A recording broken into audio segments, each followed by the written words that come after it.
ಬನ್ನಿ ಸ್ನೇಹಿತರೆ, ನಾವು ಈ ದಿನ ಶಂಕರಾಚಾರ್ಯರ ಬಗ್ಗೆ ಸ್ವಲ್ಪ ಮಾಹಿತಿಯನ್ನು ತೆಗೆದುಕೊಳ್ಳೋಣ. ಇವರು ಕ್ರಿಸ್ತಶಕ ಕಾಲ 788 ಮತ್ತು 870ರಲ್ಲಿದ್ದರು. ಇವರ ಜನ್ಮಸ್ಥಳ ಕಾಲಡಿ, ಇದು ಕೇರಳದಲ್ಲಿದೆ. ಇವರ ಶಂಕರಾಚಾರ್ಯರ ತಂದೆಯ ಹೆಸರು ಶಿವಗುರು ಮತ್ತು ಶಂಕರಾಚಾರ್ಯರ ತಾಯಿಯ ಹೆಸರು ಆರ್ಯಾಂಬ. ಇವರ ಶಂಕರಾಚಾರ್ಯರ ಗುರುವಿನ ಹೆಸರು ಗೋವಿಂದ ಭಗವತ್ಪಾದರು. ಇವರು ನಡೆಯುವ ಸಿದ್ಧಾಂತ ಅದ್ವೈತ ಸಿದ್ಧಾಂತ.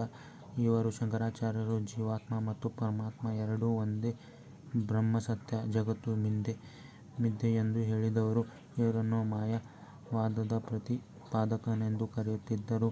ಇವರಿಗೆ ಪನ್ಮತ ಸ್ಥಾಪನಾಚಾರ್ಯ ಎಂಬ ಬಿರುದಿತ್ತು. ಶಂಕರಾಚಾರ್ಯರು ರಚಿಸಿದ ಪ್ರಮುಖ ಕೃತಿಗಳೆಂದರೆ ಸೌಂದರ್ಯ ಲಹರಿ, ಅನಂತ ಲಹರಿ, ಶಿವಾನಂದ ಲಹರಿ, ಭಜನ ಗೋವಿಂದಂ ಮತ್ತು ವಿವೇಕ ಚೂಡಾಮಣಿ. ಇವರು ರಚಿಸಿದ ಪ್ರಮುಖ 4 ಮಠಗಳು 4 ದಿಕ್ಕಿನ ಕಡೆಗೆ ಹರಡಿವೆ: ಪೂರ್ವ, ಪಶ್ಚಿಮ, ಉತ್ತರ, ದಕ್ಷಿಣ. ಪೂರ್ವ ದಿಕ್ಕಿನಲ್ಲಿ ಗೋವರ್ಧನ ಪೀಠ, ಇದು ಇರುವುದು ಪುರಿ, ಇದರ ರಾಜ್ಯ ಒಡಿಸ್ಸಾ. ಪಶ್ಚಿಮ ದಿಕ್ಕಿನಲ್ಲಿರುವುದು ಕಾಳಿಕಾ ಪೀಠ, ಇರುವುದು ದ್ವಾರಕಾ, ಇದರ ರಾಜ್ಯ ಗುಜರಾತ್. ಉತ್ತರ ದಿಕ್ಕಿನಲ್ಲಿರುವುದು ಜ್ಯೋತಿರ್ಮಠ, ಇದು ಇರುವುದು ಬದರಿ, ಇದರ ರಾಜ್ಯ ಉತ್ತರಾಖಂಡ. ದಕ್ಷಿಣದಲ್ಲಿರುವುದು ಶಾರದಾ ಪೀಠ, ಇದು ಇರುವುದು ಶೃಂಗೇರಿ, ಇದರ ರಾಜ್ಯ ಕರ್ನಾಟಕ. ಧನ್ಯವಾದಗಳು.